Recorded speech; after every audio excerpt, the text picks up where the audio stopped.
auditorium. We're ready for Mr. Stephen Bassett. Back up there. Final presentation of the day.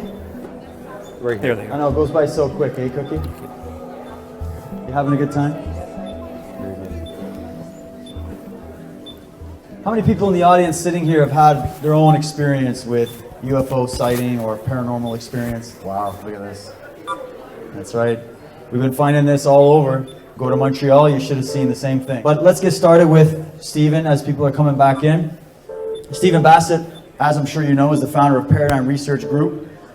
And the man's a warrior. I think he's a warrior. He's someone that has a lot of fortitude, dedication, courage, discipline. And that's what it takes to take on the system, to create awareness. And he's doing very, very important work. He's created more awareness in this group than you can imagine around the world with this subject, bringing credibility, bringing forward the witnesses that have the evidence, the testimony that matters. And so my hat is totally off to him. We saw him do his presentation in Montreal. He literally blew the audience away. He blew me away, and I've seen everything he's done. So we're really honored to have him here in Canada. So let's give him a nice, warm welcome here. Stephen Bassett. Thanks, David. Appreciate it. It's not going to interfere. Okay. You got me on? You're on. We got people coming in, so I'll take a bit of time. I want to thank, obviously, Chris Russick and David Whitehead for creating a whole new franchise of information conduit here in Canada. What can I say? Not quite sure anybody in the U.S. has quite done it this way. It's okay to have that on. I don't mind. And this tour emerged earlier this year when he gave me a call, and we thought, this is the time to put this together. All right? So I'm very glad to be here. This is my fourth or fifth time to Canada. We'll be talking about your nation today a little bit. I think you'll like it. We'll be talking about a bunch of other stuff you're not going to like. Okay? In fact, I intend to make you fairly uncomfortable. It's okay. Being uncomfortable is not a bad thing. In fact, being uncomfortable is essential to your survival. We'll be doing that. And with that in mind, how many of you have figured out what this is about on the screen here?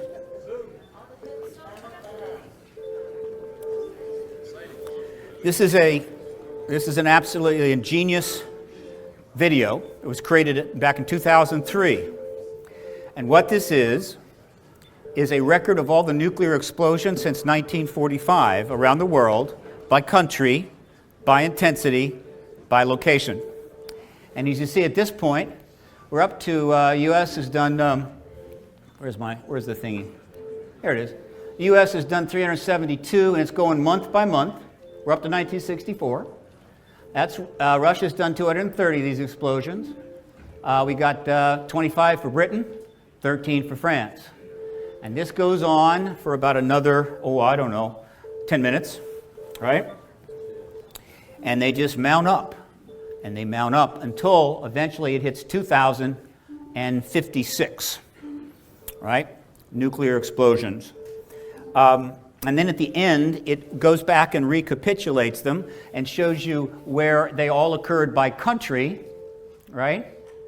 And so like Russia will have, something like 800 scattered all around Russia, and then the U.S. has got a number scattered here, and then a huge mass right there. And so in the very end, it shows this huge white circle, which represents most of the 1,065 that we did. All right? It's very impressive. Now, why am I starting off my presentation today by showing you this? There's a reason. There's a meme going around in the United States, certainly, I don't know about Canada, that governments don't matter anymore. They don't need them. They're a problem, they're a pain, they get in the way. We're just going to go around them. We ignore them. We're not going to vote, it's a waste of time, all the parties are the same, et cetera, et cetera. Well, that's not the way the world works. There's 196 countries and independent states in this world with 196 social contracts. And those social contracts serve all 7 billion people on this planet. And so If you want to make things better, you do it by not getting rid of government. You do it by making government better. You do it by reforming the social contracts, not abandoning them. In other words, what we need is an age of reform. And so what does this mean? Well, the governments of these 9 nations decided that between 1945 and the year 1995, they would set off 2,056 nuclear explosions in service to their government agenda to have a massive nuclear defense to ward off enemies of the state. Regardless of the impact it was going to have on the environment, it was just something they had to do. Now, this is at the center of almost everything we're going to be talking about one way or another. All right?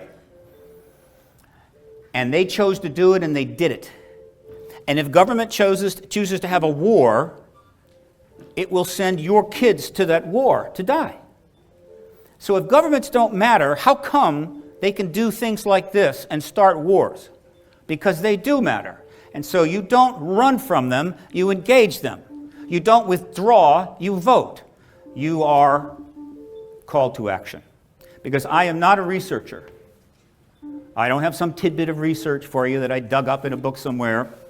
I'm not a contactee or and I had a sighting. I haven't had that privilege. I'm not a witness, one of the government agency political witnesses, work for the government. I am an activist. My job is action. And the goal is to change government policy, just like every activist movement in the history of the 20th century. And you know most of them. We don't have to go over. You know what they are. You know the things they accomplished. You know the changes that were made. And so this is about changing government policy. And so in order to do that, you have to deal with real politique, or in our circles, real exopolitique, right? And you must get something done. Otherwise, it is a waste of time, and things will not get better. So when you get a chance, you can go online and you can watch this whole thing. I'm going to move on from it right now. Second. All right, do that. Move on. Hello. Come on down. Oh, I see. Wait a minute. I got to go back over. There we go. My organization is Paradigm Research Group. It was formed in 1996. It is a political activist organization. I'm a registered lobbyist. Its role is to change the government policy regarding the extraterrestrial presence issue. If you want to get my updates, it's prg@paradigmresearchgroup.org. Just subscribe, and you'll get them. Okay? Now, just to follow up on that, again, this whole thing about what governments do matter and have to engage, I want to show you a little something. Okay, it's kind of interesting. This is a chart of death rates by certain major diseases since 1900 to 2011. All right? Now, if you look at tuberculosis, and by the way, a lot of money has been spent on trying to deal with these diseases and mitigate their impact. If you look at tuberculosis, you'll see that there was 194 per 100,000 in 1900, and then eventually, through a lot of work and effort, we got it down to 0.2. Not bad. How about this one? Major cardiovascular diseases. That's heart attacks. Always high, peaked around 521 in 1960. A lot of smoking going on back then. And then it sort of tapered off, and now we've got it to half of that, 249.8. Not bad at all. And influenza, pneumonia, killed millions. 202 at the beginning of the century, peaked at 207. Now down to 17 deaths per 100,000. And then we've got motor vehicle accidents. They're kind of consistent, not a whole lot, right? But it's getting better thanks to better safety in vehicles. Now let's look at this one. This is death by cancer. Interesting, isn't it? Do you know that no other disease has had more money spent on it than cancer? Vast, untold billions of dollars have been spent to blunt this disease and prevent you from dying from it. And in 1900, 64 per 100,000 were dying. And then up to 1940, it increased about 56 more. Not bad, but not ideal. But then, starting in 1940, here's what happens.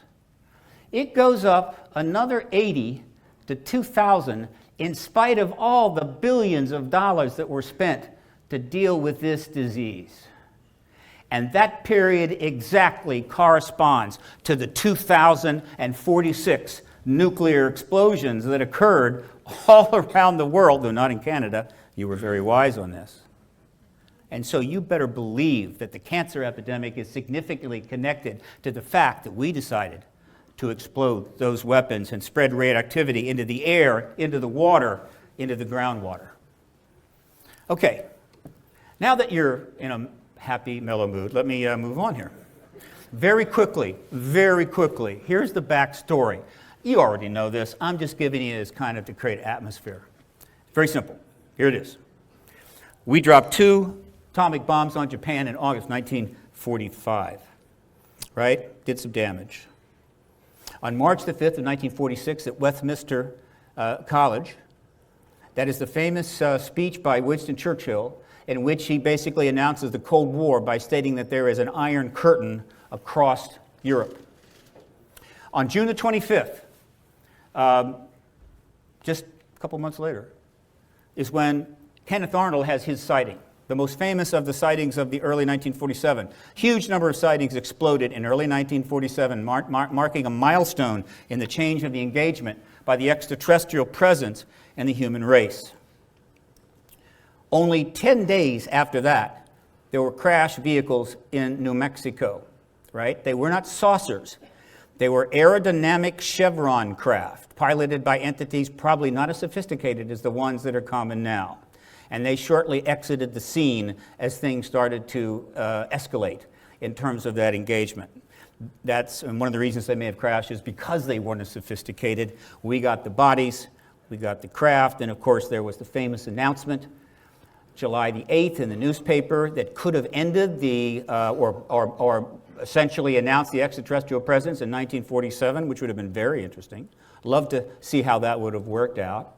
But 8 hours later, they held another press conference, and the next day's newspaper emptied the saucer. And the informal truth embargo had begun. Then, January 17, 1961, is Eisenhower's very famous speech in which he warns everybody, including you Canadians, to beware of the military-industrial complex. And nobody could figure out what the hell he was talking about. Because at the time, the military was held in high esteem. It had defeated the Nazis. It was defending the world against the Soviets. It was the bulwark against evil. And our corporations were doing fantastic. They had brought the economy back in the United States. This is the era of marketing. America's economic power was growing. And then the president, on his way out, the last thing he does is say, beware of the military intelligence complex. Is it possible that President Eisenhower knew something that the rest of the people didn't know? Is it possible that he couldn't actually give you the details? He could just give you the warning. And then just a couple of months later is when John Kennedy makes an extremely, one of the most important speeches by any president at the Waldorf Astoria Hotel to the American Newspaper Publishers Association on secrecy. I encourage you to go on YouTube and listen to this speech. It is phenomenal. It reminds you of what a president can do if they've got what it takes, the right stuff. And of course, he makes this famous statement. The very word secrecy is repugnant in a free and open society, and we as a people are inherently and historically opposed to secret societies, to secret oaths, and to secret proceedings. Inherently. That doesn't mean actively, but inherently. And then, in 1988, these words were spoken. It's about, 17 years later. We live in a dirty and dangerous world. There are some things the general public does not need to know and shouldn't. I believe democracy flourishes when the government can take legitimate steps to keep its secrets and when the press can decide whether to print what it knows. What in the hell is this person talking about? And who is this person? Some wild-eyed right-winger, right? Some ideologue that commanded a brief stage. No, actually it was the publisher of the Washington Post, Katharine Graham, whose family ran that post forever, and I can assure you the Washington Post has been hip deep in the ET truth embargo from day one, and as the nation's major political paper has played an extremely important role in keeping the whole thing in line. And there's so many examples of this, I wouldn't want to bore you with them, but if you dig, you'll find them. The Post, which has covered this issue and had the occasional article, when you look at the total coverage, has been the most egregious of all the media. because of its assigned role. If we wanted an Avestia or a Pravda, well, we could have gone communist back in 26, and then we could have had that. But that's not what we wanted. So why in the hell were we getting something like that in 1988? And by the way, where did she make this speech discussing the essence of how newspapers should operate? Well, of course she made it at the CIA. What the hell she's doing at the CIA, I cannot imagine. But there she was. And then, of course, the secret empire, right? Throughout that period, right up until today, the greatest secret empire in all of history was brought together. Soviets had their version, Russia has its version, China has its version. The UK is pretty good at it on a smaller scale. Mossad, very good on a very small scale. But nothing like what the US created. Unbelievably vast, unbelievably well-financed. Millions of people, millions of documents, everything's classified. Underground facilities, secret labs, ASAP programs, unacknowledged. You name it, covert operations. Deep black, and on and on and on and on and on. Plus the ability to surveil every communication in the world. Right? What died? No, it didn't. It's all right. No? No, it just stopped moving. Secret empire. Mike. Oh, my mic died. Yeah. All right, let's check this out. Is this a battery thing? Let's find out. You just use this. So it must be a battery. Okay. We go to the handheld. Got to do my Madonna thing now.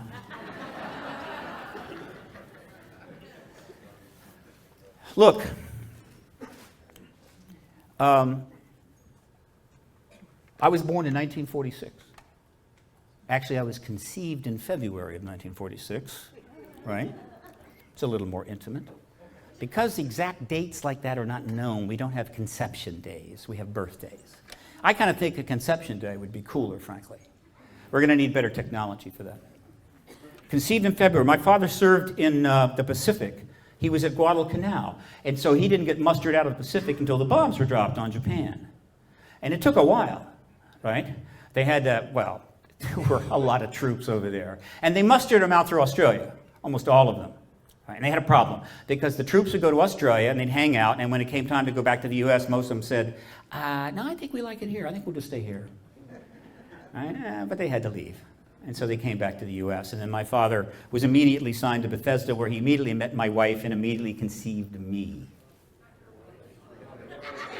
His wife. My mother.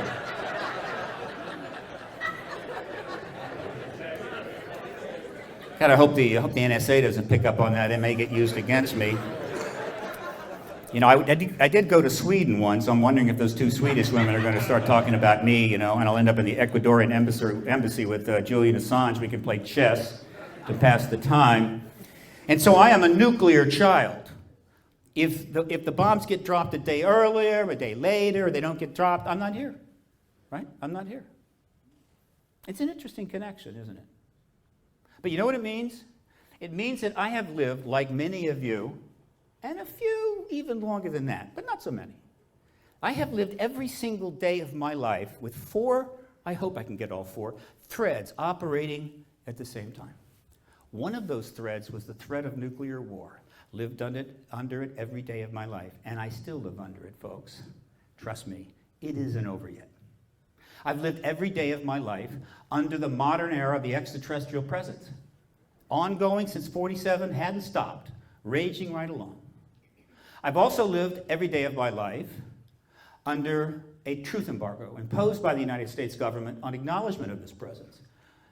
And when I say a truth embargo, I mean a serious embargo. A lot of money spent, all kinds of stuff, disinformation, misinformation, threats, you know, intimidation, manipulation of the media. I mean, they really went at it. And you can sort of see it if you look at the history. Lived my whole life under that.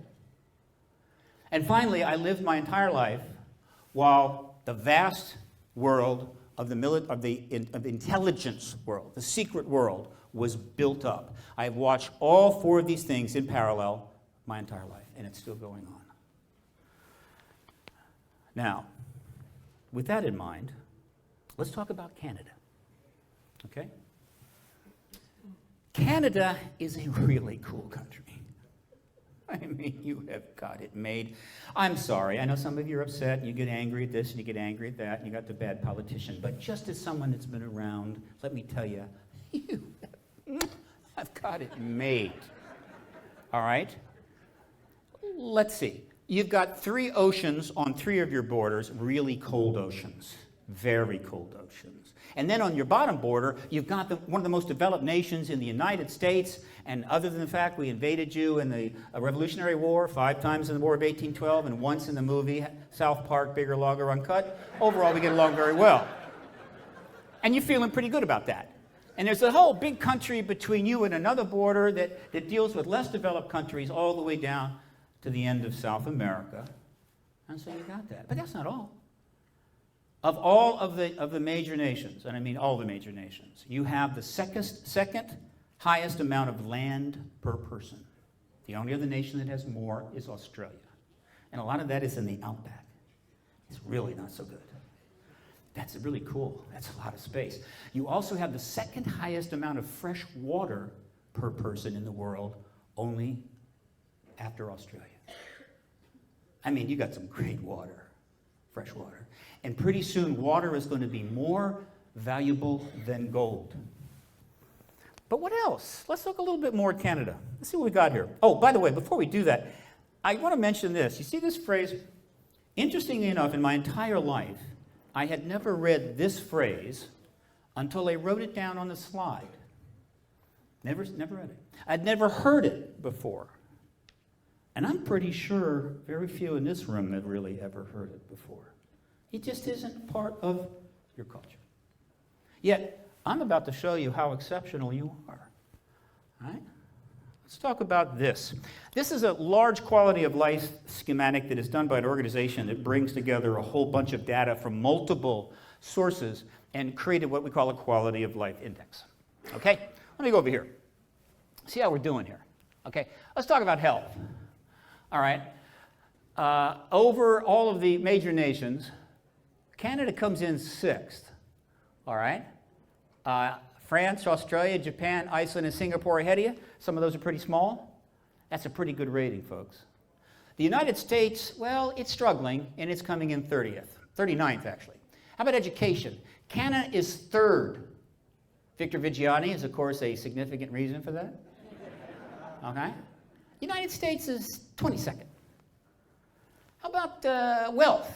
Now, wealth can be done in a lot of different ways, but when you factor in many factors of wealth other than just GDP, you get a more accurate assessment, and in wealth, Canada comes in 15th, ahead of the United States in 20th. Right? And I think that pretty much reflects it. And then democracy. All right, democracy. Canada and the U.S. come in pretty close together there. I'm not surprised at that. All right, if you look at the 2 institutions and so forth. But, 15th and 17th, both of us could do better there. But still, hanging in with the U.S. on that. And then peace. Peace. Now, Canada comes in 14th here.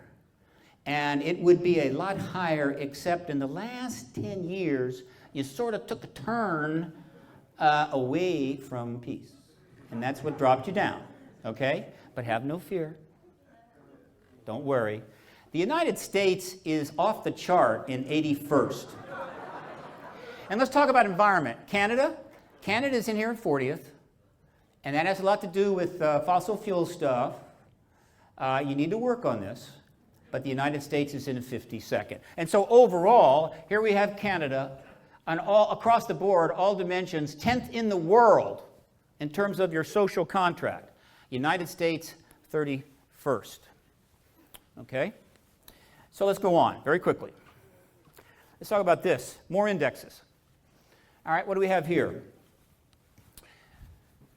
We are income inequality, unemployment rate, level of democracy, well-being index, right? That's an IMF index, very important. Life expectancy, prison population, and student performance, right? And I forget the total number of countries. It's about 100 and whatever. No. It was just these countries on this one, yes. Just these countries. These are considered advanced countries economically. And Canada is there, too. and the United States is at the bottom. Okay? What's going on here? Let's do a stronger comparison. As you can see by this chart, dark purple, worst of the worst, reddish purple, worst, and whatever the hell color that is, best. All right? So here we are, Canada. And gray means kind of in the middle, average. Canada, in terms of income inequality, is in the middle, about 32. The United States is worst of the worst. Unemployment, Canada's at 8. We're worst of the worst at 9. All right, at the time of this chart. There have been some changes there, but they've been relative. In level of democracy, Canada, best of the best, 9.08. United States, kind of in the middle. Global Well-Being Index, percentage thriving. Canada, best of the best. United States in the middle at 57. Food insecurity, I love this one. Have you been at times in the past 12 months when you did not have enough money to buy food? Canada in the middle. United States, worst of the worst. Life expectancy, Canada, 81.29, 78.24 for the United States. If a woman in this audience will marry me, I get 3 years out of that, okay? I'm looking. That's all you need to know. Prison population, Canada has 117 per 100,000. The United States has 6 times that. This is per capita. We are 6 times more criminal than you are. Clearly, obviously, that must be what's going on. We are really mean dudes down there. Don't screw with us, all right? Okay? Or you won't get put in prison. I think. I'm not sure. But in any event, math scores, best of the best in both math and science. We're worst of the worst and in the middle. I'm seeing a pattern developing here. What do you think? How about health expenditures? We spend 80% more than Canada, all right? That's 80% more? Yeah, it's about 75% more than Canada. That's a whole bunch of money that you have, and we spend more than any other country. And what do we get for that mass expenditure? Well, I got your infant mortality rates. Canada is right here, I believe. Where is it? It's up here. There it is. Okay, wait a minute. Where's my light? There it is. Oh, I'm already losing my battery. What a shame. Anyway, it's right here. You need to work on this, folks. You're at 4.78. You can do better than this. However, the United States is 50% higher at 6.17 in spite of all of that spending. What do we got here? This is the percentage of total population, body mass index. This is not good at all. Now you guys have been allowing our franchise restaurants up here, I'm telling you, sitting at 13.1, but don't be afeared because we are the most obese nation, and I don't got no flasher anymore. We are the most obese nation in the world, and we have the highest diabetes rate in the world, okay? Twice yours, okay? And we spend all that money. Okay, I've already been there. Let's keep going. However, there are some areas where we lead the world. United States. Gun-related murders, okay, I think we're 6 times Canada. Homicides per 100,000 by guns, that's another chart, shows it a little differently, 6 times Canada. Japan looks really attractive right now, you know, I'm kind of looking at that. Now, total murder rates, that's by any means, right? Plastic forks, right? Smothering somebody with a pie, whatever. We're behind Poland. I do not know what the hell is going on in Poland. But Canada, we're still like 3 times Canada. And then, of course, let's get down to the heavy stuff. We, of course, have more nuclear weapons than anyone in the world.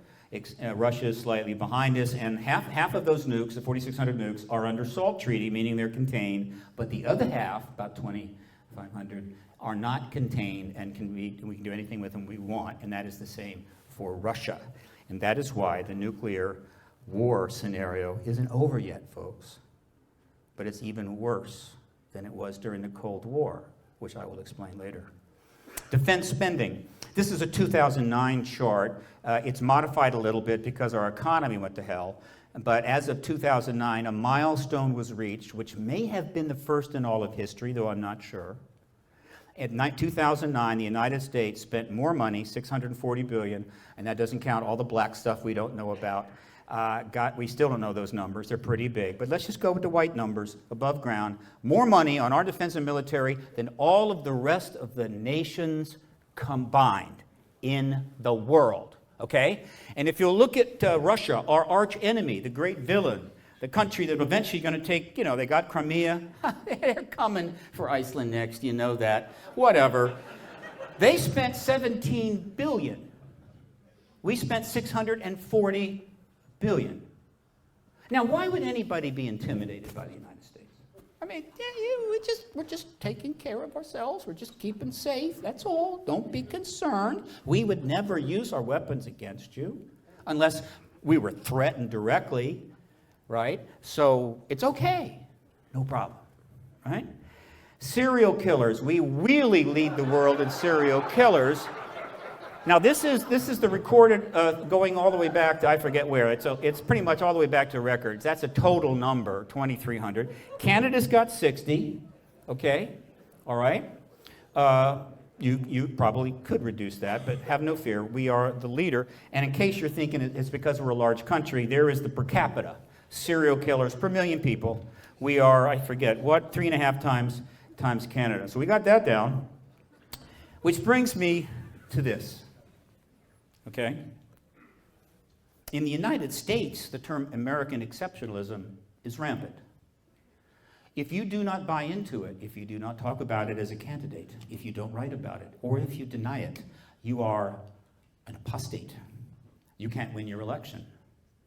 If you are not prepared to state publicly in front of an audience, right, with a microphone, that America is exceptional above all nations, then you are not worthy of public office.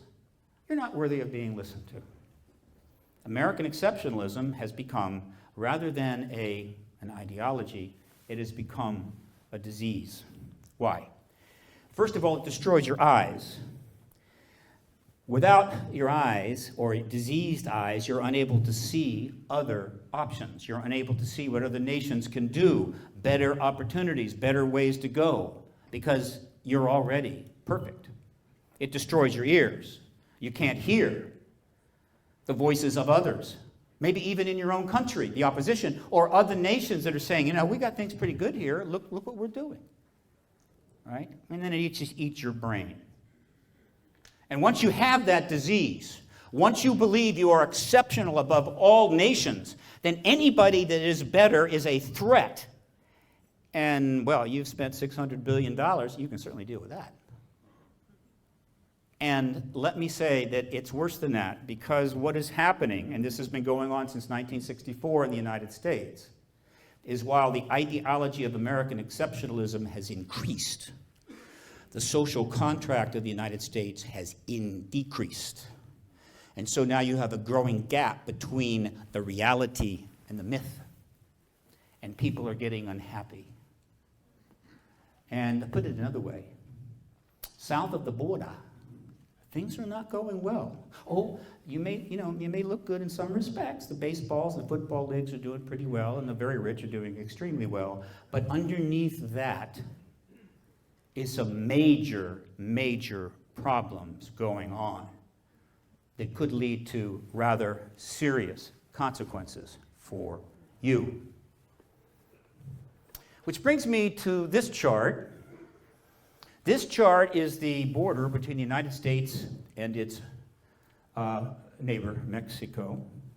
That border is 1,954 miles long, of which 1,000 miles are fenced.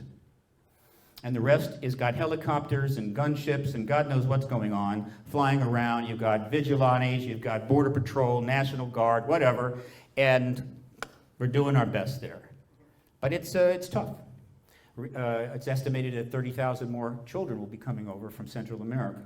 They're getting in trains and coming in, 30,000 children. We have a massive immigration policy that emerges from decades of really terrible immigration policy, immigration problem, which from decades of immigration policy. But, one day we'll deal with it. It's okay. We're in no hurry. We are exceptional, so there's no real need to get carried away. Let's talk about this border. This border is 5,525 miles long, and not any of it is fenced. Keep that in mind, all right?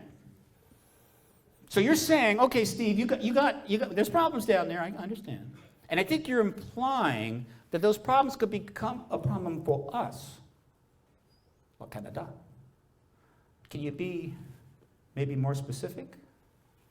Can you get, a little more concrete?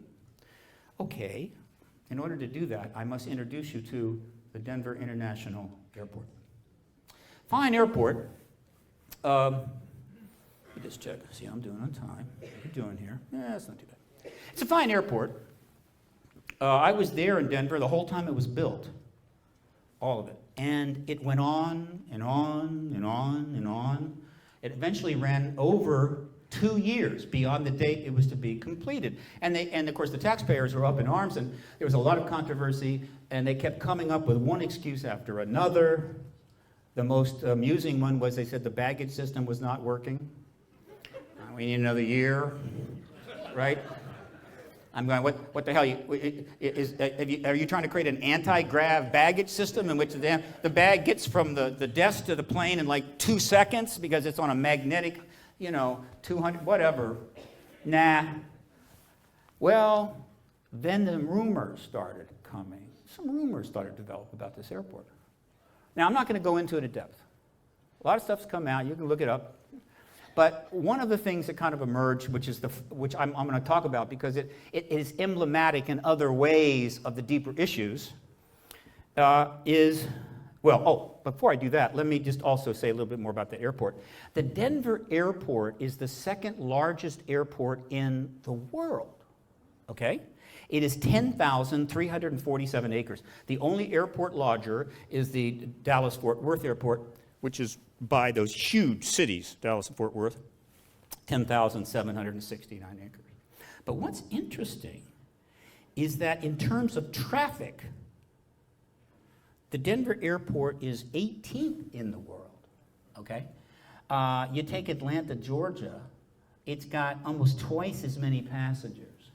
And the Denver airport is in the middle of nowhere, next to a city of modest size. There's no other cities of any size anywhere close, right? Second largest in the world. Interesting. They must be thinking that maybe there's going to be some development somewhere along the line here. Okay, fine. But with that in mind, let's go to this. If you were to walk through the Denver airport, they have put some massive murals in there. These are not small, they're very large. And they created quite a controversy. Here is one of them. This is part of one of them. As you can see, it has a macabre-looking stormtrooper with an advanced weapon. He has a scimitar, which is killing a white dove. Next to the scimitar is a couple of dead women, including a dead child with a teddy bear, and then there's a whole string of women on the outside with dead babies. Now, let's face it, folks. If you and the kids are going to Disneyland and you're going to fly out of Denver Airport, you want to see that. I mean, bring the kids. Oh, kids, look at this. This is really cool, all right? And then there's this one. This one has a phoenix bird. Then behind that is like a whole forest in flames. It has a penguin in a glass case. It has dead bodies in the front, including a little child on the right in a coffin, okay? What the hell is going on here? No one puts stuff like this in an airport. Why would they do that? Well, before we get to that, let me acquaint you with something else you may not be familiar with. In 2009, a documentary was produced on the for the History Channel and aired. It hasn't aired much since, only one other time that I'm aware of. And this documentary was called The Day After Disaster, and it is about a nuclear event taking place in Washington, D.C. Hey, History Channel, let's face it. All right? Not history, it's kind of a potential history maybe, but and this is a serious doc, and it was engaging, and you'll find it quite stimulating, unless you live in Washington, then you might find it less stimulating. But the point is that it talks about a nuclear event. A 10 kiloton would do this. And does my thing work here? Yeah, it does. Normally, you wouldn't put it there. You would put it down here so it could take out the White House, too. It virtually completely annihilates the White House, the Congress, and most of the mall, and that's in an instant. And then, of course, everything in this area is in flames, and then this is radioactive. Basically, Washington is completely toast. All right? And they ran this documentary. I watched it. It's very interesting. 2 years later, another documentary. Oh, and then you would get that. Only if it was, you'd probably even be less than that left, frankly. And then in 2011, another documentary aired called Countdown to Zero. Now, this was a very significant documentary with a lot of people behind it, and these are the kinds of people it had in it. Heavy-duty politicals like James Baker, Tony Blair, remember him, Zbigniew Brzezinski, Jimmy Carter, former president, F.D. de Klerk, president of South Africa, Mikhail Gorbachev, Robert McNamara, Ronald Reagan, Valerie Plame Wilson, whose chief job at the CIA was arms control, and Pervez Musharraf, former head of state of Pakistan. What was it about? It was about two things. One, it was about the failure of the United States and the Soviet Union and the other countries to properly address the issue of arms reduction and elimination after the Cold War ended, after we dodged that bullet. And it explained all of the reasons why they failed here and they failed there and they haven't done the job, and it's all kind of a shell game. And then it went into a second area. And you watch this one, it's going to make you uncomfortable.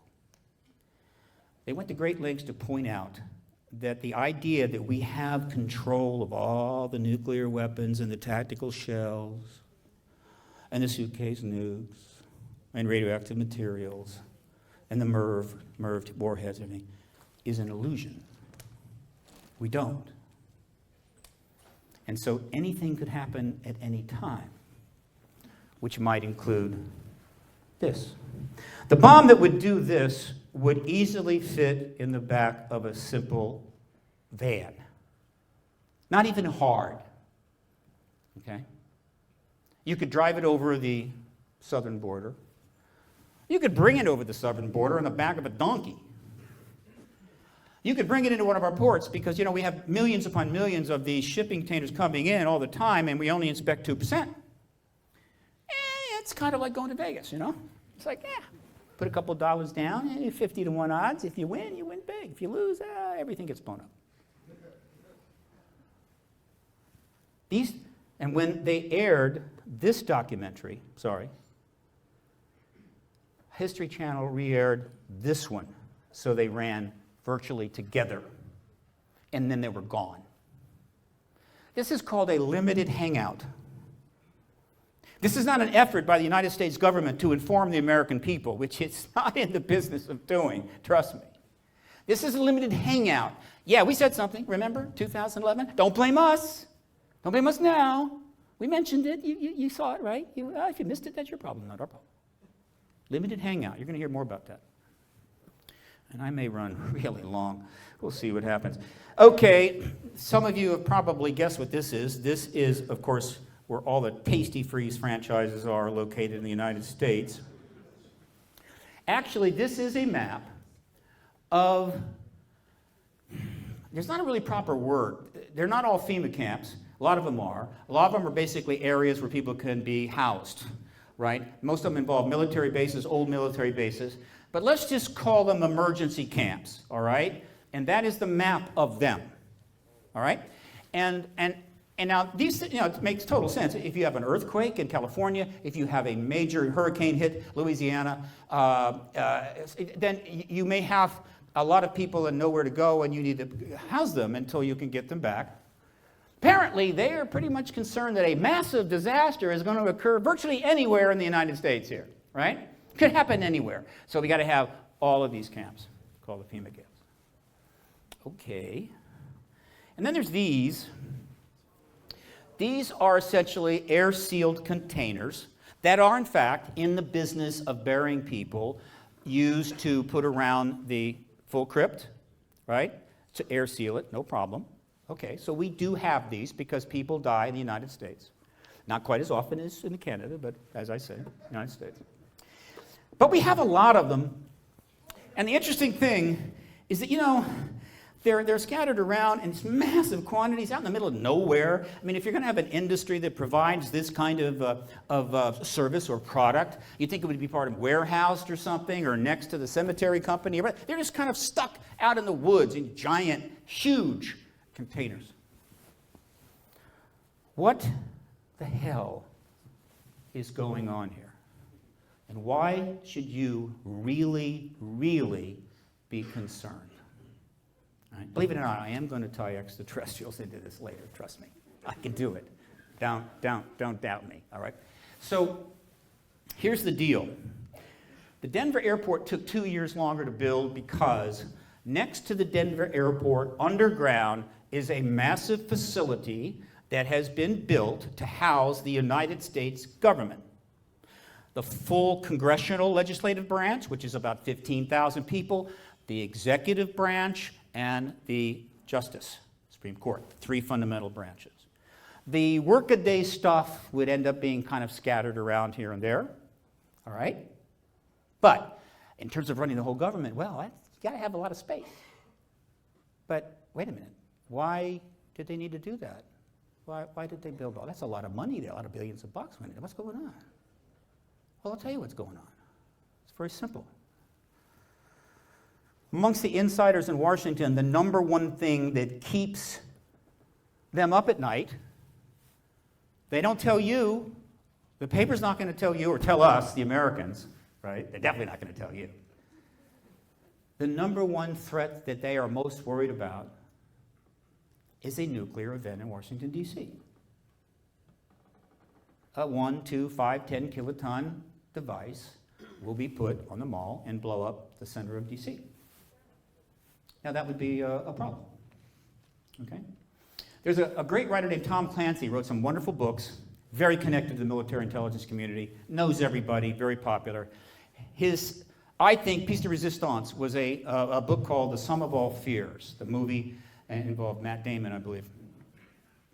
And it's essentially about a bomb that gets brought into the United States and a cigarette machine. I thought that was interesting.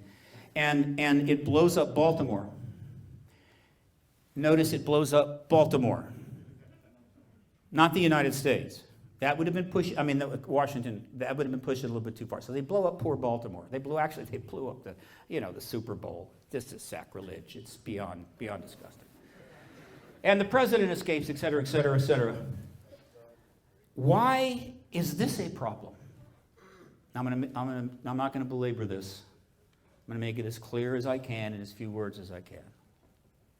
Since 1964 in the Gulf of Tonkin Resolution, the United States, for reasons that are not fully understood by the poor American people, embarked on a 51-year process in which we have created millions of mortal enemies across the world. We have killed millions of people. Men, women, children, grandmothers, grandfathers, cats, dogs, millions of them. In policies that are beyond, well, explanation, really. And the American people sanctioned it. Put up a hell of a fight during the Vietnam War, pretty much caved in on the Iraq War. We've done worse than that. There's a saying about the Pacific War, World War II, that really always caught me. My father was in the Navy. He served at Guadalcanal, and I studied a little bit for that reason, read up and stuff. And one of the things you learn when you study the Pacific War is that of all the things that happened in the Pacific theater, the one thing that terrified the military, particularly the Navy, but the military in that war, was the kamikaze attacks. When the Japanese were simply flying their planes into our ships, guided missiles. Right? They sunk a couple hundred. And it was pretty scary.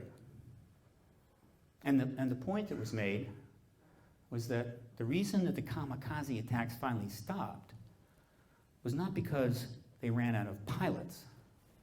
It was because they ran out of planes.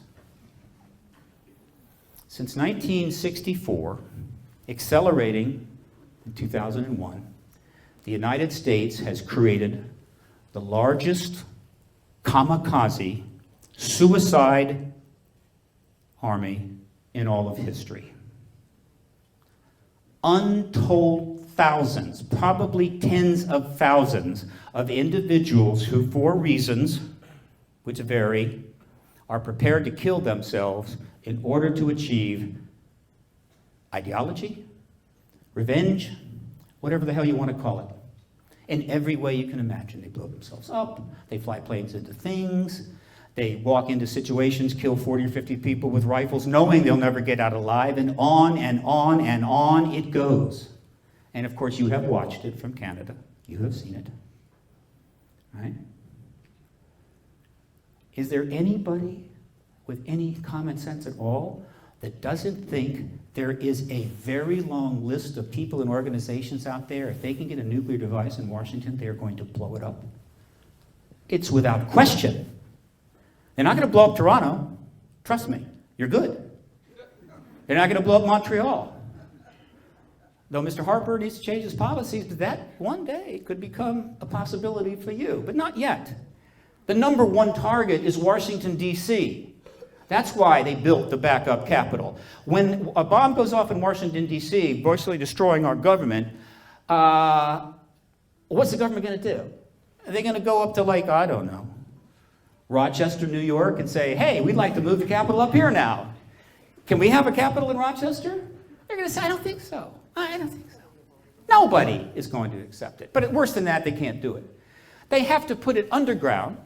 They have to put it in an area that's away from everything else, that's easy to protect. They have to put it right next to an airport because thousands of people are going to be coming and going, and they have to be secure, so they got to come underground and up and into the plane and gone, and they don't even know they left, and they come back. It's the only way to go. And so they built it under the Denver airport. Now, they didn't tell the American people about it because, again, they're not in the business of telling the American people anything. And the reason they didn't tell us is because it would upset us. Right? We can't handle the truth. Remember that? We cannot handle the truth. They can, but we can't. Not to mention the fact, if they had mentioned why they had built it, I mean, if they built it, people say, why'd you do it? Well, you know, Washington is the number one target for a nuclear event. And that people would say, oh my God, and then property values would go down. And most of these guys own a lot of property in Washington, D.C. Can't have that. So you just wait and see how it works out. That's the way things work down there. So what is the key point that I'm making? All right? It's simply this. If that happens, and let me tell you, it could happen at any time. Please, I don't think anybody in this room doesn't think that there's no way that could happen. Nobody would do a nuclear event in Washington. No. Just look at the past history. It's been so calm, so serene, nothing unexpected happening at all. The moment it happens, millions of Americans will flee the cities. Millions, every city of size, they're gone. They're in their RVs and they are out of town. And they will move out into the open spaces and mill around. Of course, the National Guard will eventually shut off the main arteries to the cities so that at some point that will be staunched. Of course, at that point, what you have is the National Guard against a huge number of Americans, the most heavily armed people in the world, who want to leave, and they're saying, no, you can't. It's going to get a little testy, all right? And so all these people are milling around until they run out of food, and they run out of water. There's not enough Motel 6s, I'm sorry. Not for 30 or 40 million. And so the reason those are built is not to get people like me in chains. It's not, round up all the intellectuals. It's for the very pragmatic reason, if that happens, eventually they got to put these people somewhere. They're all going to die. And so they have a lot of facilities for people that are not going home until, I don't know, things settle down. But in the whole process of this, not to mention Washington, D.C., a lot of people are going to die. Therefore, not enough funeral homes to handle, a sudden 100,000. Plus, they're dying all over the place. Right? What do? Just leave them there, like in The Walking Dead? I don't think so. You need to at least have them sealed up and buried. Have they told us about that? No. Don't want to upset the United States people. Are you starting to get the picture? But there's one more thing that you need to know. Oh, by the way, I love this. Let's see if this will be my first test of the internet. Let's see if it works. Yeah, it's not working. It's not working. I don't think, maybe it is working. This article just appeared a couple of days ago. I love this. This is fantastic. The U.S. military has decided to move back into Cheyenne Mountain and make it functional again. It's been basically not used for decades. They're going to put communications in there. They're going back into Cheyenne Mountain. They don't say why, but they're going to have another massive underground facility under a mountain for some reason that we don't know about. I find that kind of interesting, right? If you look for these kind of things, you can actually find them. They keep turning up. So what's the point? The point is this. If this does happen, be ready to deal with about 20 to 30 million American tourists who are going to be coming on up to hang out with you guys under a tourist visa. And when the visa is up, they're not going home. All right? You're going to have a bigger problem than we have. All right? And what are you going to do about that? Or what are you going to do to prevent it from happening? Let's see how I'm doing. This is turning into a marathon. I'm good. So, closing out this segment of the presentation, okay? If necessary, we will lock the doors. Okay, so you can't leave. Think of the United States ship of state as the big ship there, and Canada as the smaller ship of state to the side. Now, think of them not moored to a dock, but imagine them moored out in the open harbor with each other, which ships do, by titanium anchor chains. Given that situation, if the big ship sinks, the little ship sinks. All right? It's that simple. And you are tied to us by titanium anchor chains. And if we go down, you go down. Now, very quickly, a quick aside before we get into some interesting things. Given what you've just heard, okay, I told you I was going to make you uncomfortable. I deliver. Given what you've just heard, over the 1 million contact reports that have been submitted to researchers, let me restate that. 1 million written contactee reports submitted to researchers around the world. One of the more consistent pieces of evidence is that the contactees are taken up, some work is done, little table work, whatever they do, and then at some point they're taken into a room and they're given a visual message into the head, or sometimes it's projected for them, whatever. But these messages have a certain consistency to them, okay? They're not showing them old Charlie Chaplin movies, right? They kind of show them the same thing. And the consistent message is one, oh, by the way, these are the ETs that are dealing with the contactees. This is the 5 major types. And as you can see, these are really scary. I mean, they're just terrifying. I mean, whoa. I just don't know what to say. I'm aghast. Anyway, that's the ETs. And this is one of the messages they give them. It's one of environmental destruction of all types. And the other is war. And some of the contactees, I believe, make the mistake of thinking they're showing them the actual future. And they're going, there's going to be this and there's going to be war, blah, blah, whatever. But I don't really think that's the case. I don't think they can see the future. They're showing them where you're headed. This is where you're going. We're just going to, we needed some sperm, I needed a hybrid child, whatever they're doing. But just on the way out, just want to mention this, right? Just trying to help, all right? So it's interesting that is an established truth, and everything else I told you behind that is an established truth. You see how the two come together? And then add into that the ET engagement of the modern world explodes just 18 months after the first atomic bombs are dropped on human beings. There is no accident there, I do not believe. As a result of the atomic explosions, the doomsday clock was created by the atomic scientists, Bulletin of Atomic Scientists, many of which had worked on the bomb as the Manhattan Program. They launched it in 1947. They set it 7 minutes to midnight.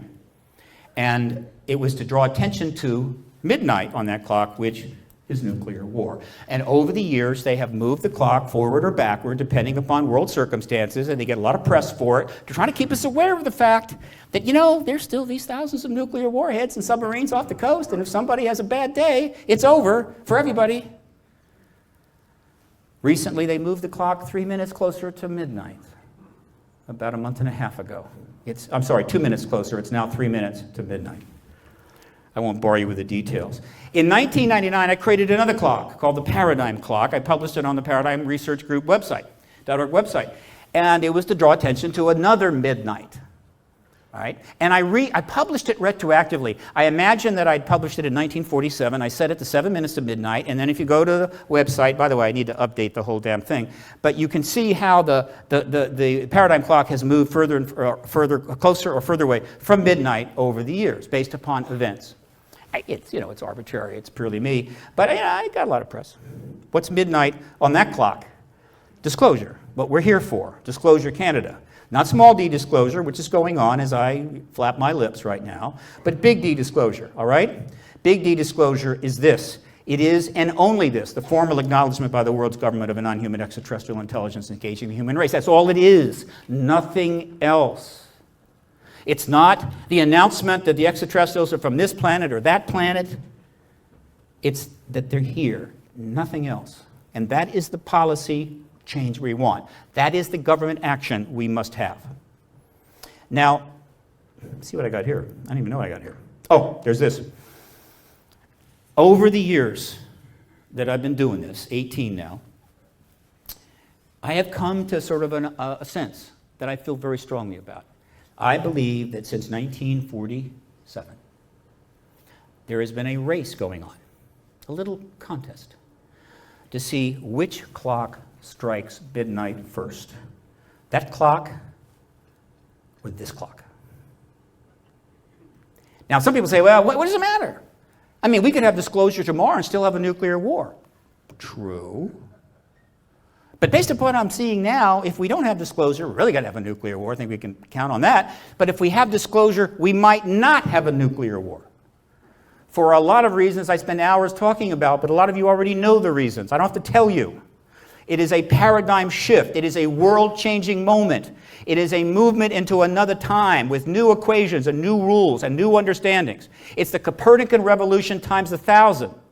And under new rules and new understandings, you come up with different decisions. You make better choices. It's the best shot that we have if you don't want those 30 million American terrorists.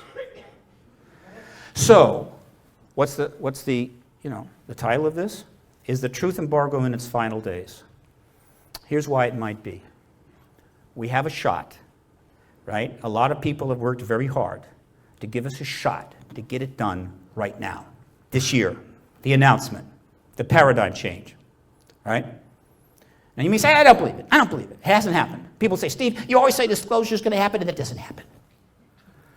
And it's like telling the civil rights movement in 1958, you're always saying we're going to get a civil rights act, but we never get it. So the hell with you.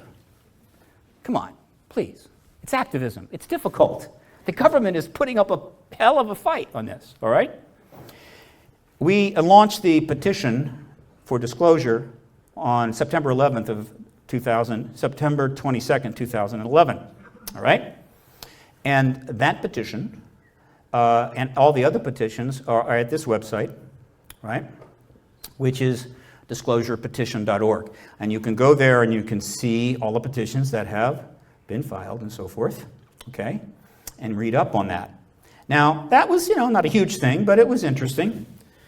But it got really interesting because the very first petition that we disclosed, or that we submitted to We the People, was this petition, right? We petitioned the United States, with the President of the United States, to formally acknowledge an extraterrestrial presence engaging the human race. And we needed to get 5,000 signatures to get that response. We got 12. We got that response. It came on November the 4th of 2011. And this is that response. It remains on the White House to this day, 4 years later. All right? By the way, since then they've raised the threshold for a response to 100,000 signatures. But you don't want to work too hard. I get it. And this response is about 8 paragraphs long, but as most of you know, it has a second paragraph, which is historical. It's a game changer. It helped lead to the next step. And this is what the White House's, the President of the United States position. The U.S. government has no evidence that any life exists outside our planet or that an extraterrestrial presence has contacted or engaged any member of the human race. In addition, there is no credible information to suggest that any evidence is being hidden from the public eye. That is the formal position of the United States. It's remarkable for three reasons. It is completely false. Not a word of it is true. Secondly, it's indefensibly false, meaning you couldn't defend it. Take your brightest White House person, bring him out on this stage right here, right? And we'll have a little debate. He'll defend or she'll defend that statement, and I will turn them into a Benihana shrimp entree. It wouldn't even be a challenge, so you don't defend it. It's indefensible. It's the difference between telling your wife or your husband a defensible lie, you're covered, you got backup, or an indefensible lie, in which case you got to get a lawyer. All right. And so that's the response. And it is remarkable for one other reason. It was the first time in history that the United States government had ever put its position on the issue in writing. Just a moment, let me back up, go over here. Well, the witnesses.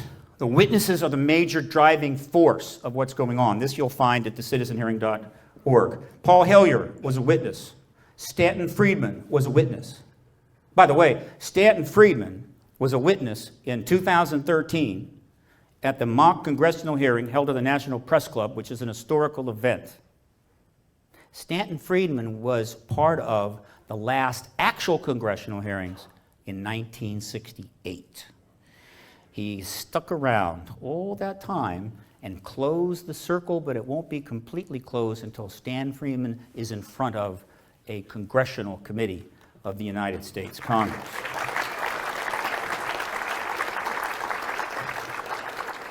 And joining this tour, Calgary and so forth, Richard Dolan and Grant Cameron were also witnesses. And so that's the website. There's a lot of material there. You can also buy the downloads of it now, which are available in high quality, et cetera, et cetera. All right, now hang on. You go back. It was the largest concentration of researchers and witnesses ever assembled in history.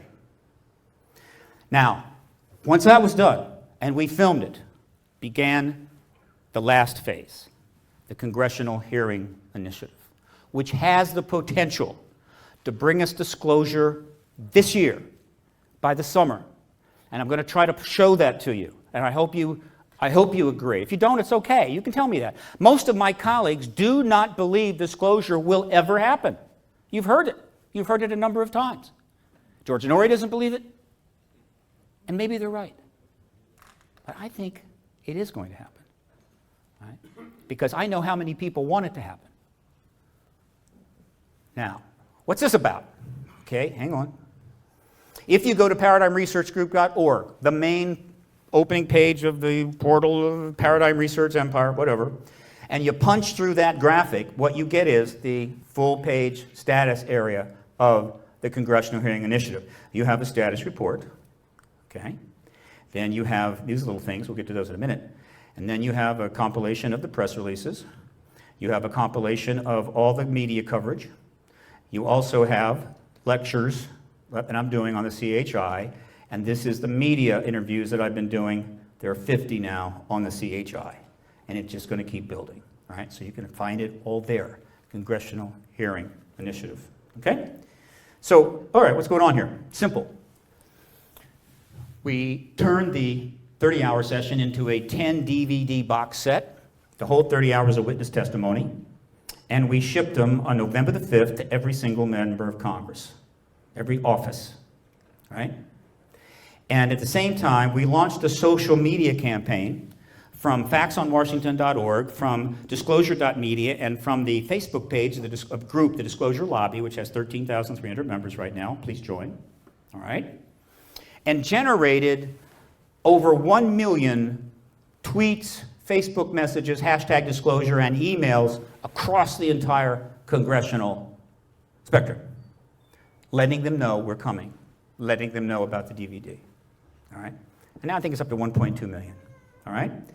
And at this site, people can find how they can get the Twitter and Facebook links to all these members of Congress and send them some neat Facebook messages and Twitter messages and say, hey, we want disclosure, look at the DVD, blah, blah, blah. And also, you can find their, you got to be a U.S. citizen, but you can find their email addresses. So that's all located there, as well as suggestions on what to say and blah, blah, blah. Okay, so there we go. We got that. All right, very successful. Then, okay, let's see what I got here. Okay. So that was, and I arrived in Washington on November the 20th to really get things underway, hired the publicist that came on board. She cost a lot of money, worth every penny. She started on December the 1st, and we started doing our thing, okay? Now, some interesting things have happened. The first one is this, okay? The original date to launch the Congressional Hearing Initiative was March the 31st of 2014. I had to cancel it at the very last minute. So they didn't get shipped. But someone who didn't know that had already scheduled himself to be on the Jimmy Kimmel Show on October the 2nd, 36 hours after the cancellation. They wouldn't have known it. That person was President Clinton. He, of course, picked the date, and he, of course, picked the questions. Presidents do not go on late-night talk shows and say, ask me whatever you want. Because if you do that, Monica Lewinsky makes a surprise appearance from the left wing and sits down, and you have a little chat about, old times. No, no, no. So what did President Clinton have to say on the Jimmy Kimmel Show, for those of you who haven't seen it, for your viewing pleasure?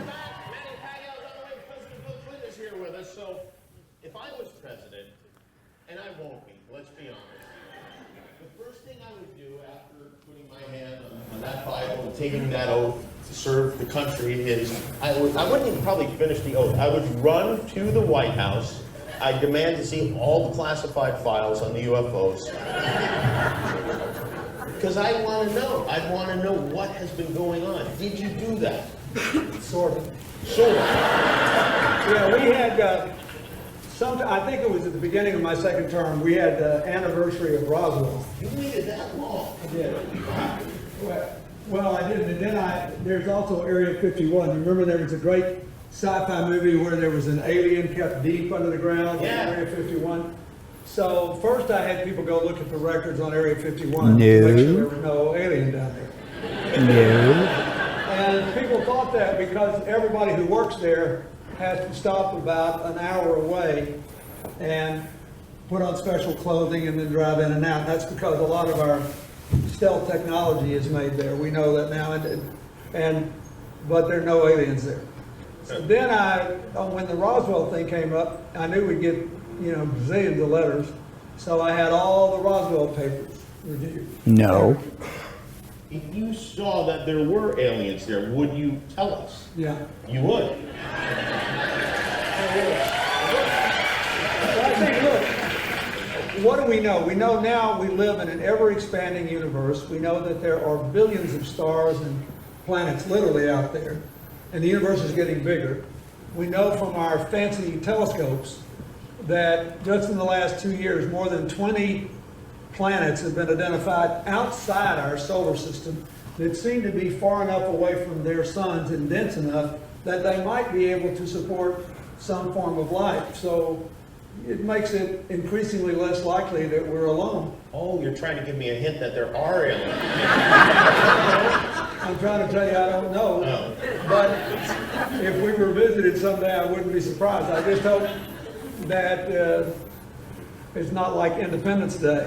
Yeah, right. That it's a conflict. Well, now we have friendly Maybe the aliens. only way to unite this incredibly divided world of ours. They're out there. We better think of how all the differences among people on Earth would seem small if we felt threatened by a space invader. That's the whole theory of independence. You're right. You're right. Everybody gets together and makes nice, and You and Bill O'Reilly would be hiding in a bunker together. He'd every mean thing he ever said about me. I don't care. Look at that. He's something else. Now, I don't want that to rerun. I don't think it will. That is called a limited hangout or a pre-inoculation.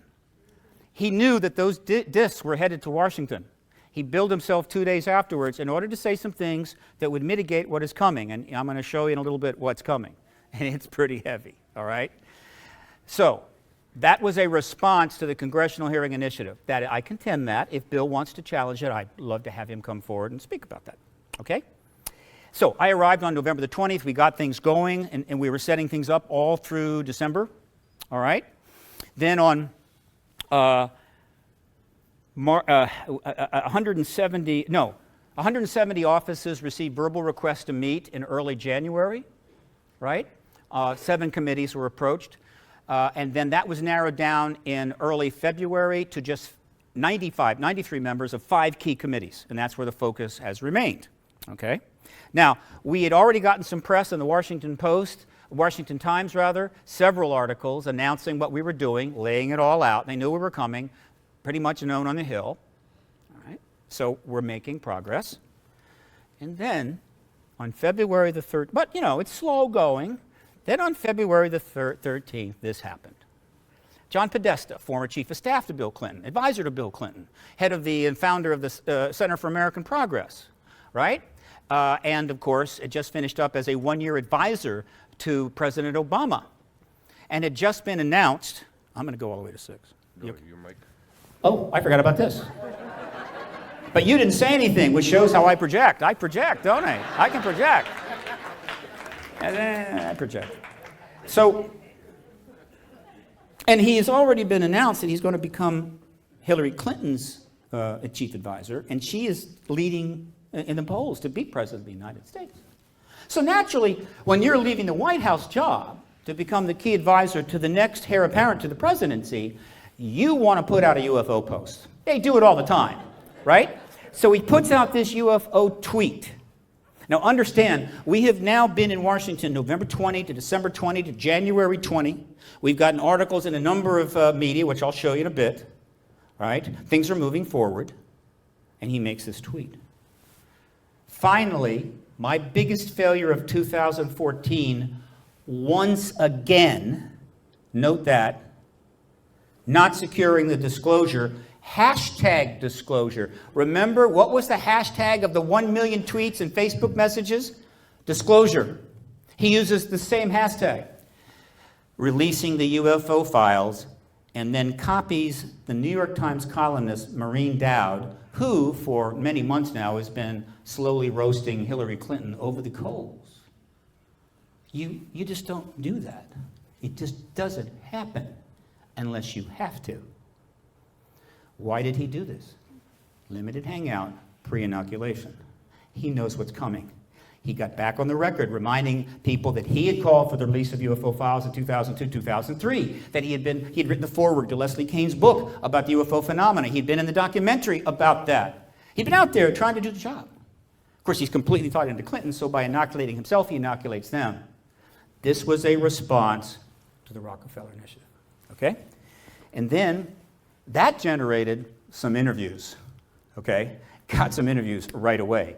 And one of those I'll show you in a bit was a very important interview in the Roll Call newspaper. The Roll Call newspaper, which is one of the top political newspapers in Washington that serves the Congress and the Hill and all the staff.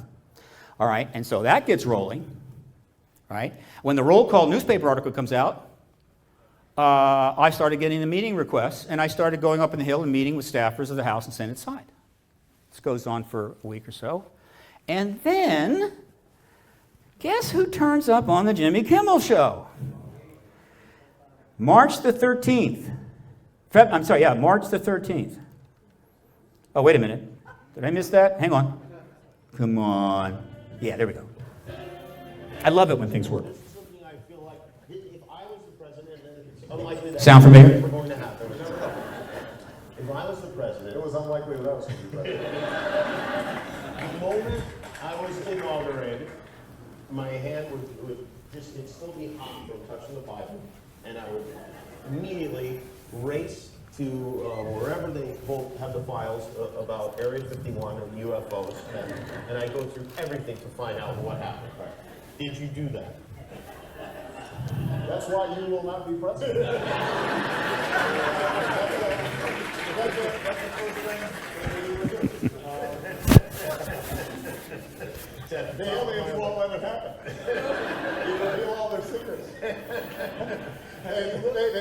exercise strict control over us. Now, you know, there are a lot of people that are going to examine your facial expressions here, every twitch, everything, and saying, of course, so did you look? Did you see? Did you explore? I can't reveal anything. Oh, really? Because President Clinton said he did go right in, and he did check, and there was nothing. Well, you know, that's what we're instructed to say.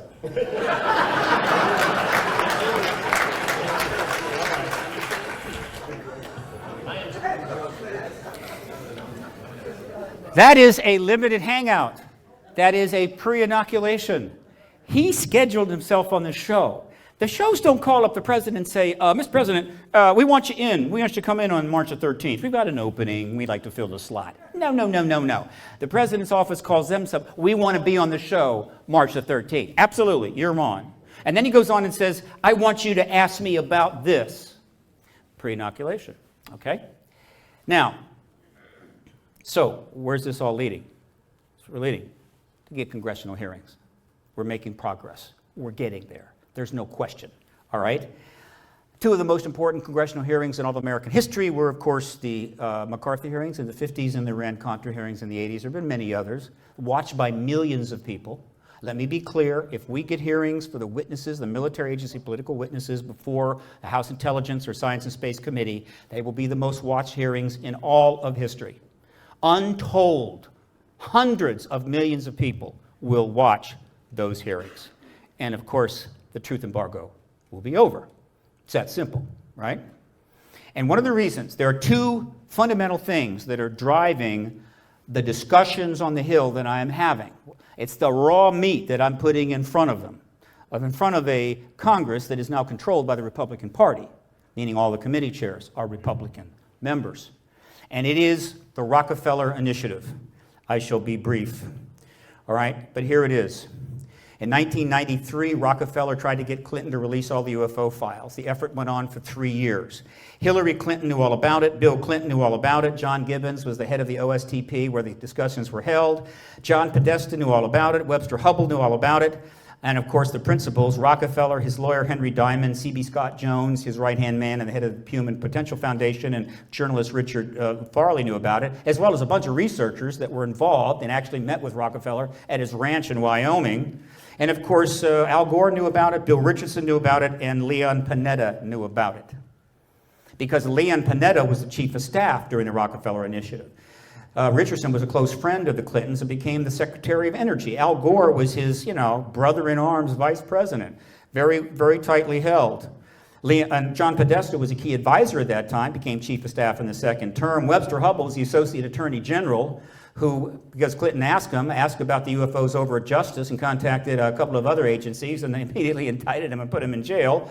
And of course, Hillary Clinton was, of course, the first lady, all right? We actually have, and have been up for 12 years, two documents from a FOIA request submitted by Grant Cameron, which confirm that Hillary Clinton was directly involved. Lawrence would like to discuss these items by telephone, perhaps on Thursday, up here. Wait a minute, let me get up here. A draft letter to the president, which Lawrence has been discussing with Mrs. Clinton and her staff, a draft report on the best evidence about UFOs. And then, hang on, we have another document. Grant Cameron got these in 2000, by the way. I made a copy of all in the year 2000. There was 1,000 documents. I made a copy, 2 sets, and submitted one to the Washington Post and one to USA Today. And they did absolutely nothing. Okay, so we have this document here, which in the bottom paragraph says, or the second to the bottom paragraph, it says, you indicated that you will keep the First Lady's office informed, and we shall as well. Lawrence Rockefeller. This has been out there for a long time. In the 23 years, since the 2 years since the Rockefeller Initiative began, none of the people that I have mentioned, none of them have ever uttered a single word about it, didn't acknowledge it exists, and have never been asked a single question by the media, ever, about it, which is why they've gotten away with it for 22 years, even though it's been on the net for about 12 years, okay? Well, basically about, 9 years ago, hang on a second, I jumped back, let me go back here. Okay, got to get there one more time. 9 years ago, I put all the key documents right up on the web. They're right there. You can go look at them all in chronological order. And guess what? People are starting to do that because it's coming into national news very soon. The fundamental evidence for a 3-year effort to get Clinton to release all the files that nobody wants to acknowledge at a time, exactly the same time, that Hillary Clinton is about to announce her candidacy for the presidency this Sunday on Twitter, and while she's under a major scandal regarding what? Mendacity, openness, transparentness. I couldn't have designed this better if I'd tried. It's perfect, okay? There is a God in heaven. I am converting to Christianity today because somebody clearly has made this come together. By the way, we're going to go all the way to 6, so if you have a wedding to attend, you're going to have to make some plans. All right, now here we go. So that's the Rockefeller Initiative, folks. It is a very big deal. And the other area that I am pushing very hard is, and this, by the way, there's 3 hours of testimony in the DVD set that's in the congressional offices about the Rockefeller Initiative, naming all the names, Clinton, Podesta, Panetta, and so forth, in the Congressional Hill right now, all right? The other area is nuclear weapons tampering. The rather inconvenient truth that since 1967, the ETs are continuously coming down and turning our nuclear weapons off. Those dirty rascals. Right? And it drives us crazy. And we turn them back on, and then they come down later, and a couple of years to turn them off again. This has been going on for some time. Your government's told you about this, haven't they? Oh, maybe not. Okay, well, this is sort of a very sexy version of how that happens, but I kind of like it. If you want to know about this, there are 2 books you read. One is UFOs and Nukes by Robert Hastings and Fated Giant by Robert Salas, one of the many Air Force witnesses ready to testify before Congress tomorrow.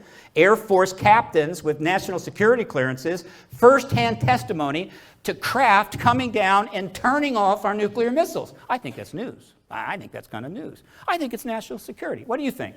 All right? So those are the 2 books. Point I'd like to make.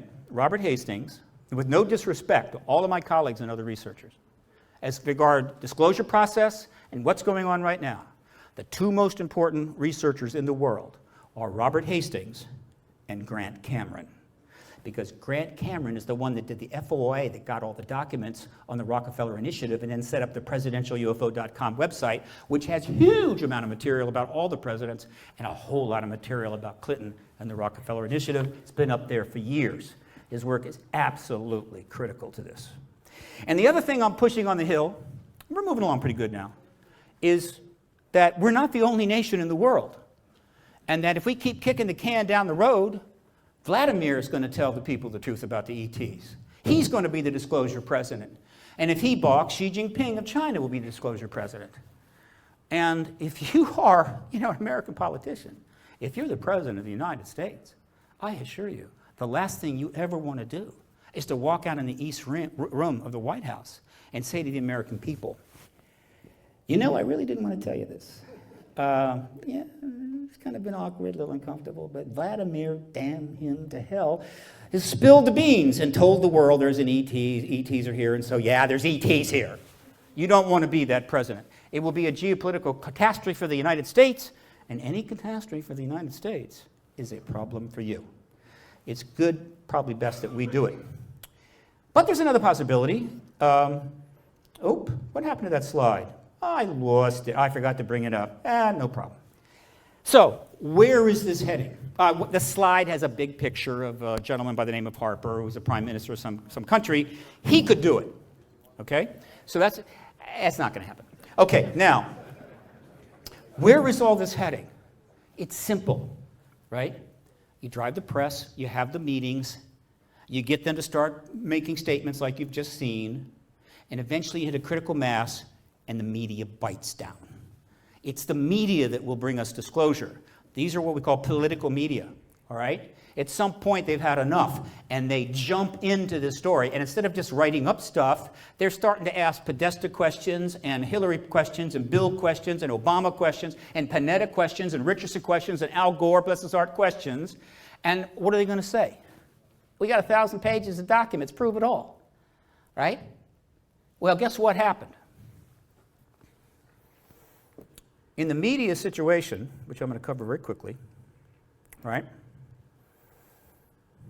The first really, we had several important articles in the Washington Times, but the first really Goodwin, all right, occurs in Roll Call.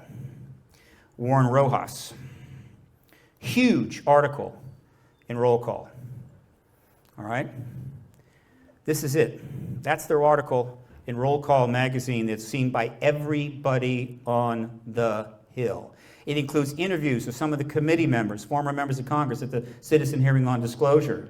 It's got copies of letters I had faxed up to Capitol Hill. That one you see there has a full paragraph on the Rockefeller Initiative, naming all the names.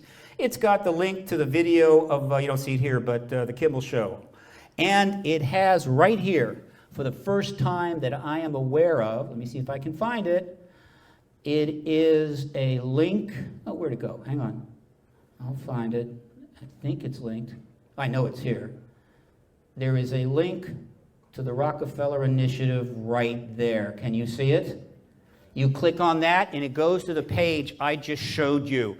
The first link that I am aware of, because only one story was ever written about the Rockefeller Initiative, 1995, the New York Daily News. That went to all the Capitol Hill people with a link to the Rockefeller Initiative. The whole thing is starting to come out. It was after this article, right, that I started to get the calls from the offices to come in to meet. And then the next article that was particularly important, it's the high point so far, hang on, was this one. This just came out. It's in what is considered to be the most progressive magazine in the US. It's called Mother Jones.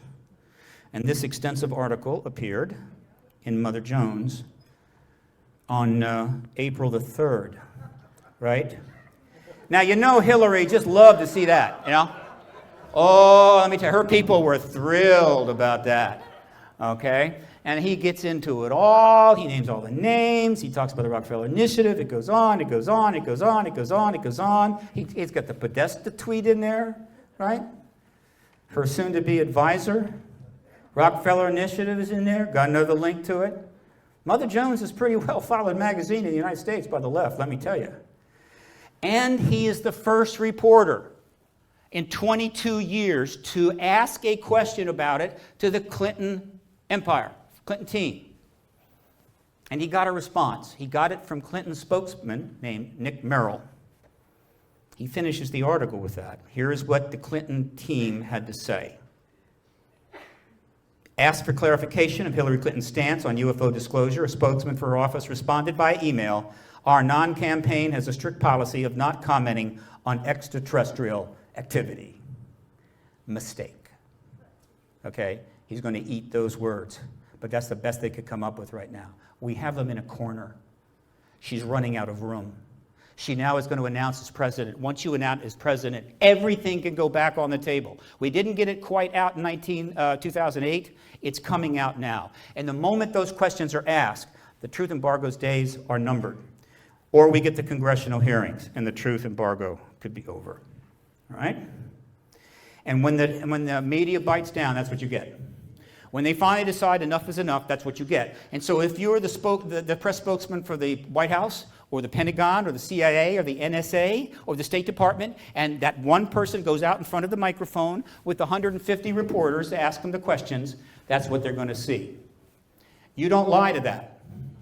You don't say, we don't comment on extraterrestrials to that.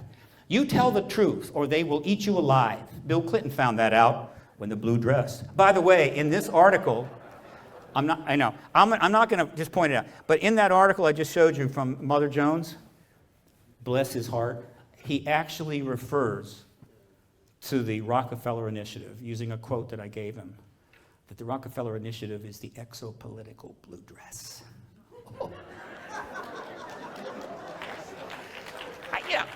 I have nothing against the Clintons. They're pretty okay. They're all right. This is not a vendetta, right? This is not a vendetta. But let me tell you, the heat is on, all right? So, before I finish, I'm almost done. I'm actually not going to make it to 6. That's good. You may have a chance to ask a couple questions. I have a request. All right. The citizen hearing on disclosure would not have happened unless it got funded. I originally launched the citizen hearing on disclosure idea in 2001, and I put up a website and I tried to raise money. The budget was $300,000. That was 2001. 12 years went by. I couldn't raise any money. Could never fund it. But in 2012, the funding came in. $1 million.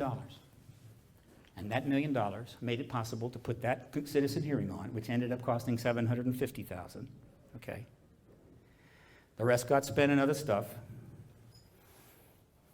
Films we were trying to put together and so forth. And that $1 million did not come from an American. It came from a citizen of the exceptional nation of Canada. Why? Right? It's not a complicated answer. Canadians are less paranoid about their government. They're less intimidated by their government. All right? They haven't been subjected to the truth embargo and the massive propaganda effort to the extent the United States citizens have. And they don't live in the United States. And so it was a very progressive, advanced thinking individual who had probably totally given about $2 million to the whole extraterrestrial presence issue and advocacy. And he's done. He's done. He's given all he's going to give. And he's done his share. Without him, there is no citizen hearing on disclosure, and there is no congressional hearing on initiative, and we are no closer at all to finally ending this. Well, look, in order for this congressional hearing initiative to succeed, not sort of succeed or maybe succeed, in order to make sure it has everything it needs, I need one more Canadian. All right? But not $1 million. I need at least $25,000 to make sure we're covered for the next 2 months or even 3. More importantly, PRG has already committed that it will pay all of the expenses of all of the witnesses that come to testify in Washington. You see, the Congress doesn't pay for those. They either pay for themselves or an organization pays for it. And PRG is going to pay for it, right? It'll pay their travel and their food and their lodging and their spouse, because you're not going to ask a witness to come to Washington to the most important hearings in the history of the human race and leave their spouse at home to watch on TV. Not going to happen. That's going to cost at least $50,000. So we're hoping to get one more Canadian who has the means, because they have worked hard in life, and has the wisdom to understand that this is our chance to get this done. Don't have time to get small donations from lots of people over the next, not that we don't turn them down, but for the next year or so. No, we got to get it done now. The window is open now. I need one more Canadian. It's not right. I should be getting it from Americans. But they are scared shitless down there. Have you noticed the police have been militarized? You know kind of what's going on? It's getting a little crazy. Not that they're intimidating witnesses or they're bothering me, but they have enough of a hypnotic trance over them that it's like, I'm Steven Spielberg. I've made a couple of billion off the ET issue, but I don't want to rock the boat. I could go person after person. So I need one more Canadian. We'll see what happens. How will disclosure happen? Here's the way it'll happen. If hearings are acknowledged or actually conducted and the press starts to bite down, the United States President and the Pentagon will have to do what they have had to do for several decades now, since the military intelligence complex pulled the entire issue out from under the executive and the entire Congress. I trust you. Intelligence Committee, President, you don't get briefed on jack. By the way, what Clinton said about Area 51, Roswell, not true, right? No. And it didn't happen in his second term. It happened in his first term, and it was the Rockefeller Initiative, which he couldn't dare name. They love to dance. They're great dancers. But the dancing is going to stop pretty soon. The deal will be simple. The Pentagon will want from the president, what are you going to do about this? How are you going to conduct it? How is the post-disclosure world going to go? We have national security concerns. Are you going to work with us? And the president will say yes, or his representative. Yes, we'll work with you. We'll be responsible.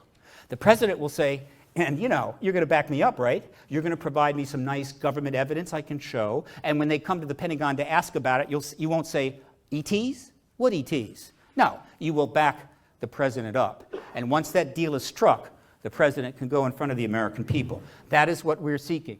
The press will deliver it. We're going to get the press involved. They will make that deal, and they will announce it. And at that point, we cross over, finally, from the pre-disclosure world. That's the bleak black part over here, you see. That's where we are now.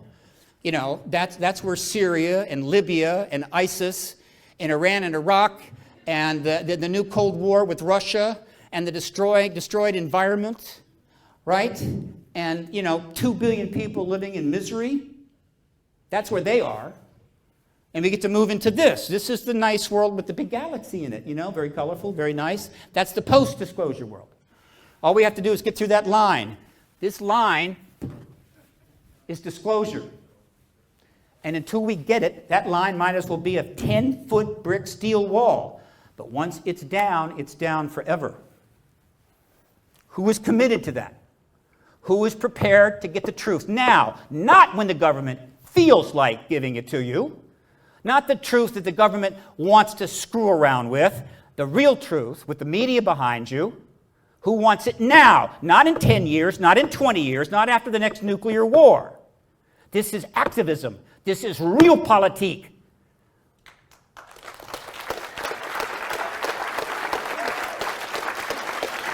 I'm done. Questions? We have a little time for questions. Want to do a question? Oh, absolutely. We got some time. Let's get some questions up here. Come on up to the front. Let's do it. Whoever's up here first. Let's go. We've got time for a few. Sir, go for it. Thank you, Mr. Bassett. Good job. Finally in person, not just on videos. Excellent. Love you too. And then he swaps the mic back and forth. So my question is pretty straightforward. It's probably yes or no, but maybe you can fill it in. When the congressional hearings happen, on disclosure, will all of the witnesses who have sworn oaths of secrecy be automatically absolved of their responsibility to hold those? Right. The issue of amnesty has been around for a long time. In fact, when Rockefeller approached the Clinton administration in March of 1993, he wanted two things. He wanted all the files released, and he wanted amnesty for any witnesses that came forward. Obviously, those things did not happen. Can we get amnesty now? We cannot. There is no way to get any kind of amnesty for witnesses on the ET issue, because as you may recall, according to the White House, there are no ETs at all. Why would you get amnesty for someone to come forward to talk about something that doesn't exist? And if they did it, it would raise, of course, the press, and it would all end. So there could be no amnesty. However, so when those witnesses go before the Congress, they don't have that kind of protection. But understand, they've already been out there. They're not being harassed. Some of them are no longer under security oaths. Most of them are well retired. Nobody's going to go up there that's probably really concerned. And believe me, given the tens, hundreds of millions of people watching that hearing, the idea that they're going to indict one of those witnesses the next day, it's not going to happen. All right, so they're okay. Having said that, I promise you that within days after the disclosure announcement, PRG will put out a statement asking that immediately consideration be made for an amnesty program and a truth and reconciliation program. These are not the same thing. Truth and reconciliation would be a program in which those who committed crimes in service to the truth embargo throughout those years, if they come forward and say what happened in full detail, they will be accepted back. They will be reconciled. That's truth and reconciliation. It works. I actually have a good friend who knows Desmond Tutu, and I will try to get him involved. Amnesty is different. Amnesty is for anyone who has information, right? They didn't commit any crimes. They got information. They'd like to come forward and add it to the picture, but they don't want to be criminalized. We will move for both of those programs. And if the people get behind it, we'll get them. Next. Thanks very much. Two questions. I'm not sure if you'd know anything about this, but April of last year, USS Donald Cook in the Black Sea was disabled, and the story that flew around was that a Russian plane with some sort of technology was able to completely disable it. So I was wondering if you... Yeah. And the other one is probably a lot more ominous, is the upcoming Jade Helm military exercise that's been planned for July, no less. Where? It's in 8 states. It's going on right now, yeah. Texas and Utah are identified as enemy or hostile. Okay, with respect to the issue in the Black Sea, I don't have corroboration of this. All right, but it's important because we know the ETs are capable of turning off electronic devices. They can turn your car off, right? You all saw, right, Close Encounters of the Third Kind, right? They turn off your truck. And of course, we had the pilots that had their planes turned off when they're about to launch their missiles. But then the planes turned back on. In other words, the ETs can shut the electronics down and then it can come back on. Now, the kind of technology we have, we can shut electronics down, but usually ain't gonna come back on, right? So they have this ability. Did that happen in the Black Sea? I don't know. But because the ETs can do it, it's worth consideration. With respect to the exercises that are going on, you know, yeah, brother. You know, we got like 400 cable channels down there, and people are pretty entertained, and we've been lulled into a sense of, I don't know. Well, first of all, we've been hypnotized with propaganda. So much stuff is happening, and American people are confused. They don't know where to go, left or right. They don't know who to elect. They're just kind of milling around, and meanwhile, the government is just closing in. Okay, I'm not happy about this. I don't like what I'm seeing, but understand, throughout the 10,000 years of history, nations have come and gone. Empires have come and collapsed. The United States is not immune from this, and you don't want it to collapse. So, yeah, guess what? If the nuclear event is the #1 concern of Washington insiders as they, decide where they want to stay for another year in Washington, and that event occurs, you think they're going to need a whole lot of relatively well-trained National Guards and other people to try to keep order in mass chaos? You betcha. But you think they can tell you why?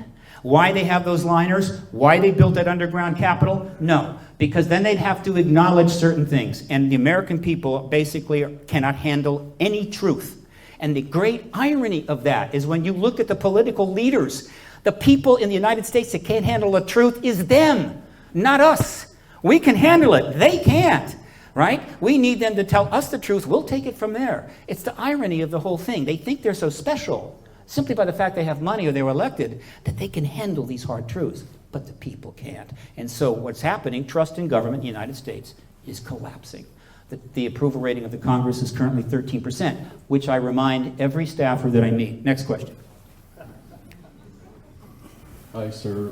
My name is Gerald McLaughlin. I want to thank you for what you've done in the last 18 years. My world was rocked when I was 12 years old. I saw two craft.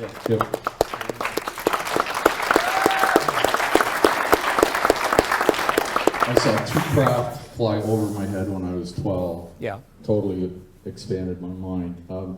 Everyone talks about secret societies, the Masons, the Illuminati, the hidden hand controlling us.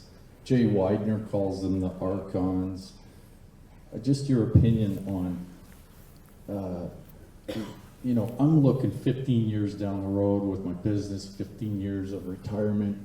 I can't look 80 years down the road, 150, 200 years down the road, but this hidden hand can.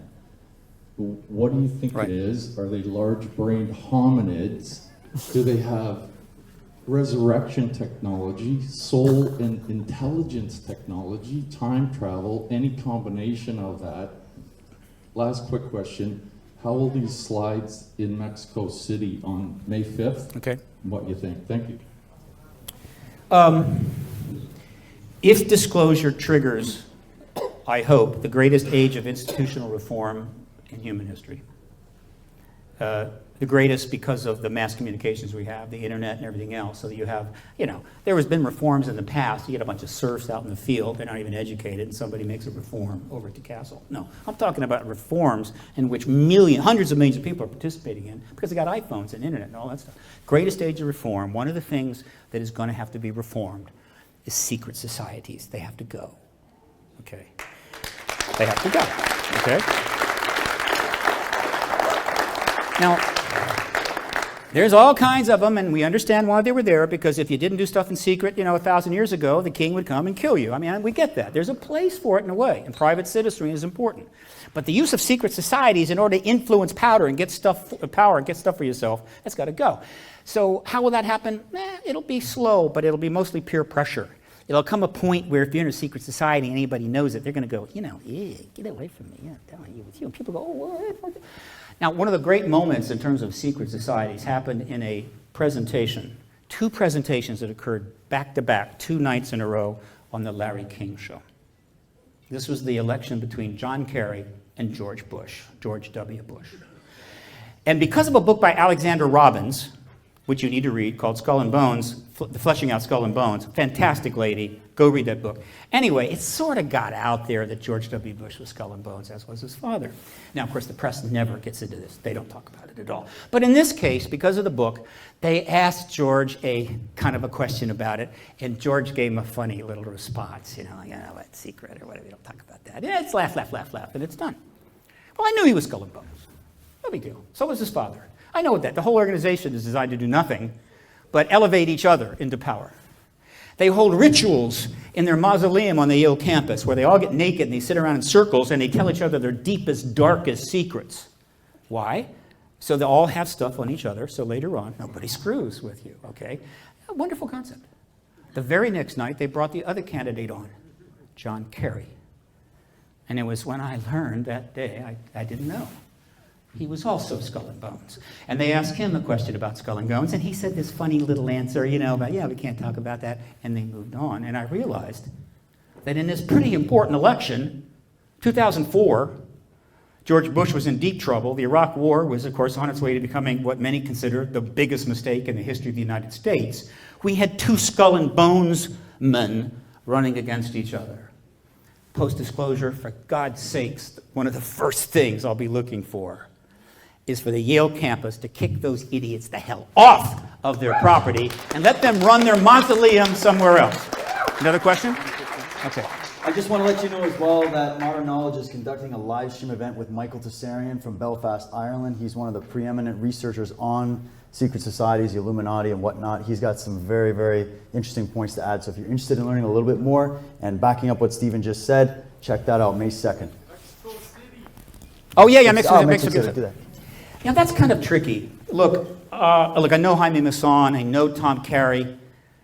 There's another fellow involved named Lawrence Freeberg who did Live Aid, and they're making a big thing out of it. They're going to have contactees come in, known musicians that come back and talk about their contact experiences.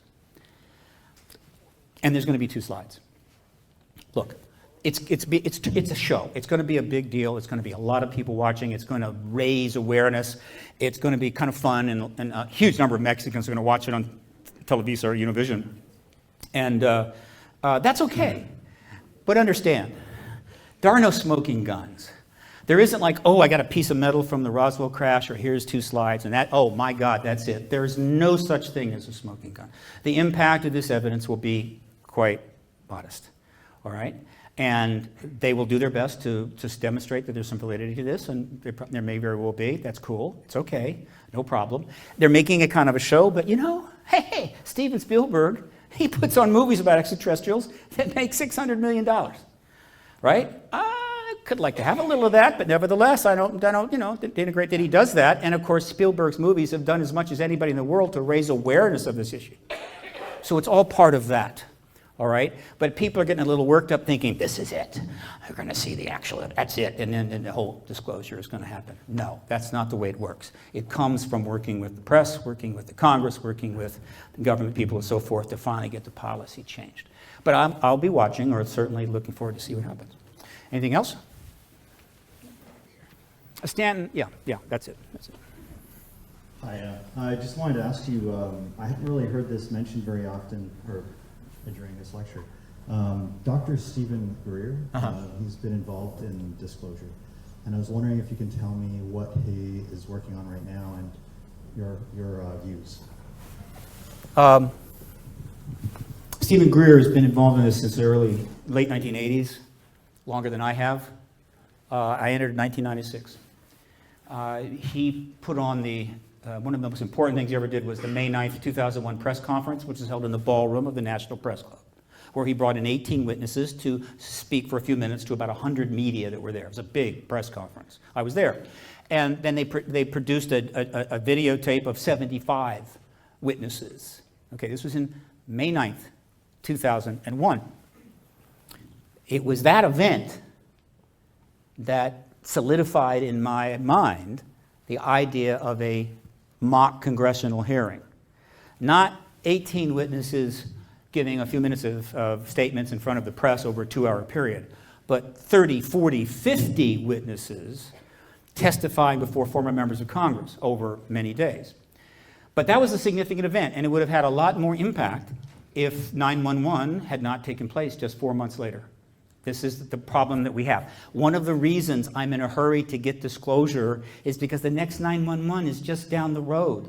And when it happens, everything gets shoved off, right? You can't get to anybody. We're in crisis mode, all right? And believe me, there are bigger 911 stuff out there. We've already talked about it, much bigger.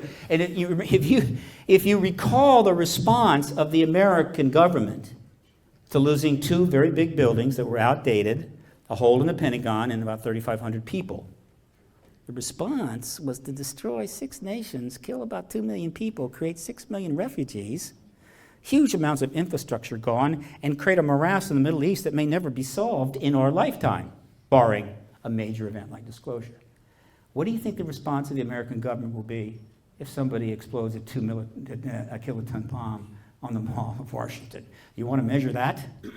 And you think I'm going to be able to get into the Capitol Hill offices to talk about disclosure then? We wait any longer. We had a window. Let's get it done before somebody does something stupid. Greer has made major contributions. He's been involved in the alternative energy issue. He is one of the leading, one of the absolute leaders in contact 5 level, CE5 level activity. There are now groups all over the world. Most of them are not known. They're private that are doing CE5 work. They're going out. They try to bring craft in and initiate some kind of contact. I've spoken in front of some of these groups. There's a lot more than you think. This is a developing thing. It's being done quietly. He helped launch that, all right? So he has clearly established his historical position on this issue. Thank you, Stephen. Fantastic. Well done. And ladies and gentlemen, I just really want to thank you for all of your time spending today coming out to support this event. If you took any photos or videos, please feel free to put them all over the web, YouTube, Facebook, whatever you want. The only thing I would ask is please give credit to this event and also to the speakers. Pass along the information, put links in the videos. It's always good to put the information out with the research links so that people can become more educated. And on behalf of myself, Chris, and Modern Knowledge, thank you so much, Toronto. You've been awesome.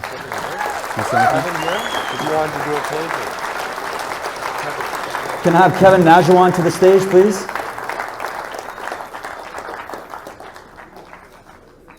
As you're grabbing your jackets, just got a word here from Kevin. Thanks, brother. Yeah, miigwech. Oh, miigwech, Bajo. I just wanted to round this up in a good way that this is nothing new to us. And being Native American, we've been through terror on Earth, and we have a lot of history with Star people and with one another. So I'm just really honored to have been part of this and to open this up. And as we come back together as one mind and one heart and go out to the streets and digest and ingest all of this, that it's a celebration time. And look into prophecies, look into your roots and who you are in the Tree of Life. And this Modern Knowledge Tour is the Tree of Life to bring that sacred fruit back into our lives. And that, you know, when we eat, we are what we eat. So it's a blessing. So I want to bless all yous. And as we walk into this beautiful life, that this is a blessing for the universe and the globe to come together as family once again. So it's very exciting. So let's not feed the fear, but be aware. And that's the beauty of it. So miigwech, thank you guys. Miigwech. Thanks, Kevin. Thank you. Oh, I did. I loved it. Are you going to come back in August? Yeah, meeting Nassim and Alex. At the Holiday Inn. No, get a nice one. I'm going to go to the Radisson on the Pamper lake. yourself. Yeah, that's how you do it. Disclosure Canada, what are your thoughts? Fabulous. Awesome. Thank you. What are your thoughts? Very informative. I'm glad that we could talk about this stuff. Absolutely amazing. Looking forward to seeing it again. Excellent. Thank you so much. Disclosure Canada, what are your thoughts? Amazing. Great time. Very informative. It's great to see a lot of people out here for this type of event, and this type of event come to Toronto. It's very rare to see something like this in Toronto. Often it's just in California or New York, so it's awesome. Hopefully it comes back again. Nice. Thank you. Thank you. What are your thoughts? Fantastic. Absolutely. Blown away. Yeah. Well worth it. Yeah. Absolutely. Great. What are your thoughts? Succinct and outstandingly relevant. I've been knowing about this material for a lot longer, 40, 50 years now, and it's about time that the truth does come out fully. Okay, Disclosure Canada, what are your thoughts?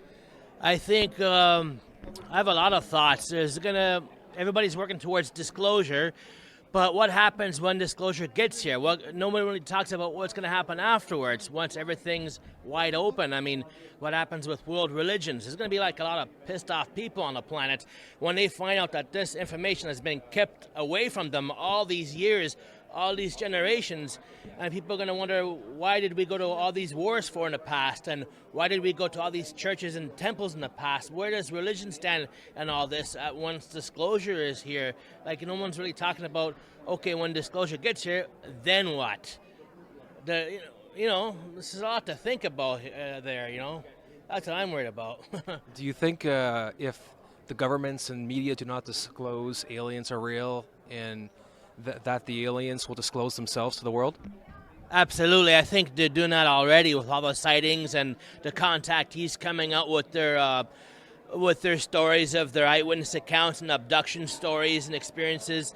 It's going to happen sooner or later anyways, but I'm just worried about what happens when it becomes official, when the governments of the world tell the people of the world that we are not alone and disclosure is finally here. A lot of different people are going to react in a lot of different ways. Not all are going to be happy about this being out in the open. A lot of people are going to be really upset, and there's going to be some problems to deal with afterwards, I think. Do you think we will see alien disclosure within our lifetime? I think we'll see it within 5 years. Honestly, I do. That was great. We had lots of homework to do now after watching these great people. Had a great day. We're not alone. Keep looking up. Thank you. Nice.